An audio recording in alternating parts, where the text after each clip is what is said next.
ada sebuah peristiwa menarik dalam minggu ini, yaitu dimatikannya pipa gas Nord Stream 1. Dalam setahun memang, biasanya pipa gas Nord Stream 1 ini diperbaiki. Pipa gas sepanjang 1222 km di bawah Laut Baltik ini memanjang dari wilayah Vyborg dari barat Laut Rusia ke Greifswald di Jerman. Adalah pipa gas bawah laut terpanjang dan terbesar, kapasitasnya 55 bilion kubik meter per tahunnya. Biasanya diperbaiki memakan waktu 2 minggu. Paling lama. Pipa yang berusia 12 tahun tersebut memerlukan maintenance perawatan, dan perawatannya menggunakan beberapa mesin yang didatangkan dari Kanada, seperti mesin turbin. Kalau mesin ini tidak didatangkan, maka perawatan menjadi tertunda yang bisa mengakibatkan shutdown atau matinya pengiriman gas dari Rusia ke Jerman dan Eropa Barat secara permanen. Minggu lalu, Nord Stream dimatikan oleh Putin untuk pemeliharaan dan nanti rencananya tanggal 21 Juli akan dinyalakan kembali. Tetapi kali ini, Jerman tidak percaya.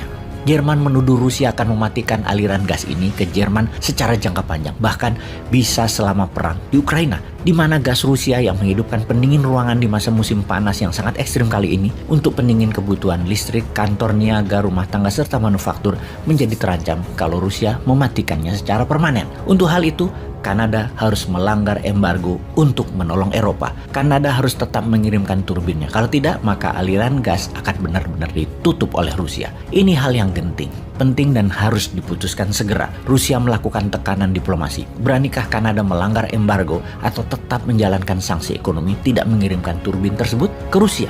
Lalu apa yang Kanada lakukan? Yang menarik adalah ternyata mesin itu akhirnya dikirim oleh Kanada. Padahal Rusia lagi kena sanksi ekonomi, lagi diembargo, tapi Kanada tetap mengirimkannya. Hal ini dikutuk keras oleh Ukraina, namun Kanada tidak peduli. Kanada mengatakan mereview sedikit sanksi ekonomi tersebut. Mengapa Kanada mengirimkan turbin tersebut? Ternyata karena disuruh dan mendapatkan dukungan oleh Amerika. Pemerintah Amerika dalam jawabannya mengatakan dengan adanya gas tersebut terus mengalir, penting untuk menyiapkan Eropa akan cadangan energi di mana saat ini sedang mengalami musim panas yang ekstrim, di mana sebentar lagi akan mengalami cuaca dingin yang sangat ekstrim. Maka Kanada harus mengirimkan turbin tersebut. Dan bagi pengamat militer, dalam situasi ini, Rusia adalah pemenangnya. Menang dalam diplomasi perang kekuatan ekonomi tadi menjadi alat tawar, bukan menjadi alat dagang. Gas menjadi alat diplomasi, alat tawar dan alat tekan. Rusia menang jauh. Bahasa militernya, Rusia is weaponized energy. Rusia pakai energi sebagai senjata. Eropa dan Amerika demi mendapatkan keamanan energi melanggar sanksi ekonominya sendiri.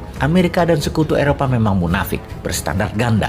Beda bicara, beda kelakuan. Ternyata Jerman dan sekutu Amerika takut kehilangan kekuatan ekonomi yang bisa menumbangkan posisi mereka di pemerintahan. Takut hilang jabatan dan takut rakyatnya kelaparan, mereka main aman. Tidak berani juga ditantang Rusia. Sekali lagi, Rusia menang banyak. Bayangkan harga BBM di Eropa, khususnya di Jerman, sudah naik bukan hanya 10-20%, tetapi naik 4 kali lipat dibanding tahun lalu. Naik 400%. Kalau Nord Stream ditutup, harga BBM naik 2 kali lipat lagi bisa-bisa. Jadi, daripada beresiko, apa yang dilakukan Jerman? Tetap beli gas Rusia, tetap memenuhi stok gas yang saat ini tinggal 60%. Dinaikkan cadangannya ke 90% sebelum masuk musim dingin bulan Oktober yang diduga akan sangat dingin tahun ini. Di mana Rusia tahu sekali rencana penyetokan tadi. Jadi ditahan dengan Nord Stream gas, dimatikan dengan alasan perbaikan dan bisa diperpanjang agar cadangan gas Jerman turun terus. Baru melakukan tawar-menawar lagi. Putin pinter dagang dan pinter memonetize kekuatannya sehingga bulan lalu dia mendapatkan ekstra 6,9 bilion dolar dan bulan ini diperkirakan dapat ekstra lagi 8 bilion dolar lebih dari deal gas. Adakah cara bagi Eropa untuk tidak terjebak dengan gas Rusia? Untuk sementara waktu, tidak bisa. Eropa tidak punya pilihan lain. Mempivot energinya tidak cepat. Musim dingin di depan mata.